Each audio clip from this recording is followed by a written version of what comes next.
हे पहा, तुम्हाला पाहून कळलंच असेल, आज आपण ना भाजणीपासून नाही तर आपल्या घरातून जे पीठ आहे त्याच्यापासूनच असं हे एकदम हे मऊसूत थालीपीठ आपण बनवणार आहोत. तुम्ही पाहू शकता किती छान आहे. 2 ते 3 तासानंतर मी हे तुम्हाला दाखवते तरी इतकं छान सॉफ्ट आहे. तर चला आज आपण ना हे घरातून सर्व पिठापासून ना आपण हे थालीपीठ बनवणार आहोत किंवा धपाटे बनवणार आहोत. त्याच्यासाठी माझ्याकडे हा ना दुधी शिल्लक होता. तर मग फक्तच पिठापासून बनवण्यापेक्षा म्हणून मी दुधी होता आणि दुधी पण असा जास्त मोस्टली खाल्ला जात नाही. तर आपण थालीपीठामध्ये किंवा पराठ्यामध्ये पण टाकू शकतो. तर आता माझ्याकडे हे शिल्लक होतं. तर मी आता हे खिसून घेते आहे हा दुधी आणि याच्यातला जो बिया असतात त्याची सालं काढून घेतलेली आहेत आणि त्यातल्या बिया पण काढून घेऊन ना हा दुधी छान किसून घेतलेला आहे. आणि त्याच्यानंतर आता हा दुधी थोडाच होता त्याच्यामुळे मी याच्यामध्ये ना एक मोठा कांदा कट करून घेतलेला आहे. कांदा छोटा असं बारीकच कट करायचा आहे.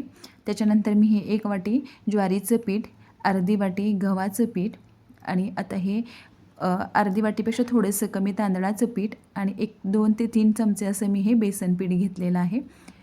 आणि आता त्याच्यामध्ये ही कोथिंबीर पण भरपूर माझ्याकडे होती म्हणून थालीपीठमध्ये किंवा धपाट्यामध्ये कोथिंबीर भरपूर घालायची. आता मी ही कोथिंबीर पण टाकून घेतलेली आहे. त्याच्यानंतर ओवा थोडासा हातावर चोळून घेतलेला आहे. चवीनुसार मीठ आणि त्याच्यानंतर मी हे थोडंसं हिंग घेतलेले अगदी चिमूटभर, हळद आणि तिखट हे धने जिरे पावडर टाकलेली आहे मी. त्याच्यानंतर हे लाल तिखट आहे किंवा लाल चटणी आहे ती टाकून घेतलेली आहे. आपण हिरवी मिरचीची पेस्ट पण टाकणार आहे त्यामुळे चटणी थोडीशी बेताणीच टाकलेली आहे. आणि आता ही हिरवी मिरची, लसूण, आलं आणि जिऱ्याची पेस्ट आहे मिक्सरला वाटून घेतलेली आणि कोथिंबीरीची देठं पण त्याच्यामध्ये होते. आधी ना आपण हे सर्व मिक्स करून घ्यायचं आहे कारण दुधीला स्वतःचं असं पाणी सुटतं. माझ्याकडून तीळ राहिलेले मी 1 ते 1.5 चमचा तीळ टाकून घेतलेले आहेत त्याच्यामध्ये.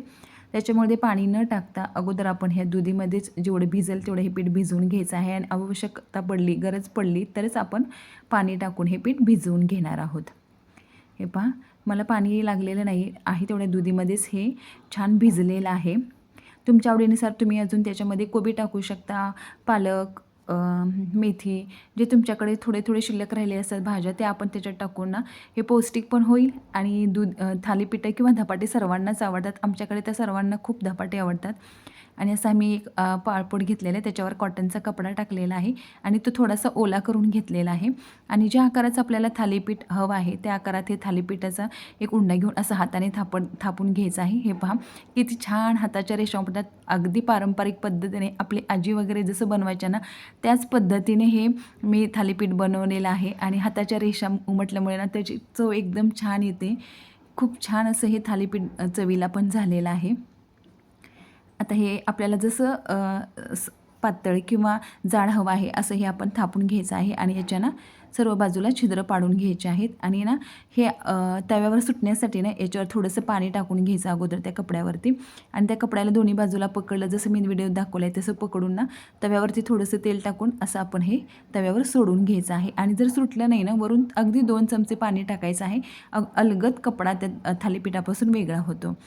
आणि आता आपण हे टाकून घेतल्यानंतर ना हे जे छिद्र पाडलेले आहेत त्याच्यावरती आपण हे तेल सोडून घेणार आहोत आणि बाजूनी पण आपल्याला तेल सोडायचं आहे.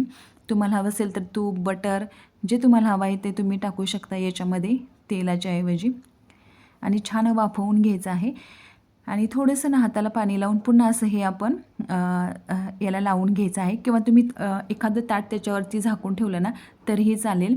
म्हणजे जसं ना की हे सॉफ्ट राहतं. आपण जर असं पाणी लावलं ना तर एकदम नरम मऊ राहतात हे थालीपीठं किंवा धपाटे आणि गरम गरम खातो तेव्हा ना एकदम छान क्रिस्पी कुरकुरीत लागतात. आपण मंद आचेवरती किंवा मीडियम आचेवरती हे भाजून घ्यायचे आहेत.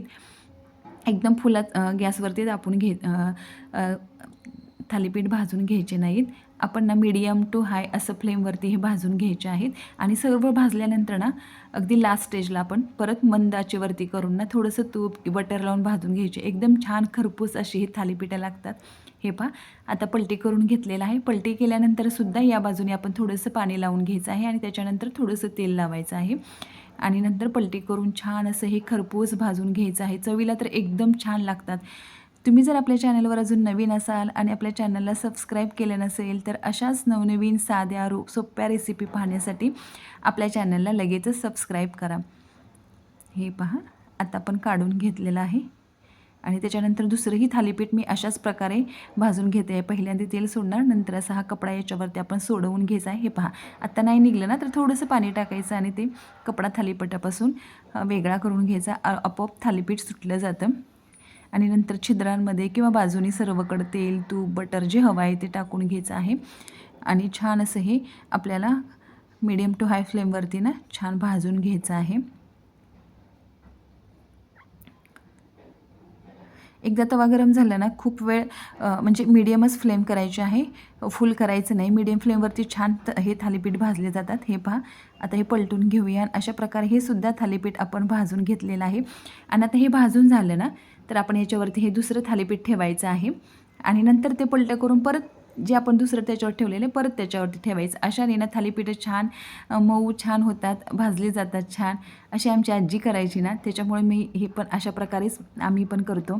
आणि ही थालीपीठं खूप छान झालेली आहेत. तुम्हीसुद्धा नक्की करून पहा आणि कसे झाले आहेत ते नक्कीच कमेंट करून सांगा.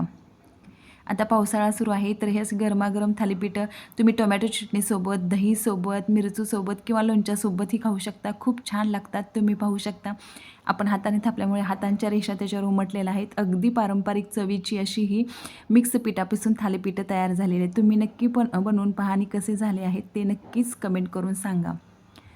तर चला भेटूया पुन्हा एकदा अशाच एका नवीन रेसिपीसोबत. रेसिपी पाहिल्याबद्दल धन्यवाद.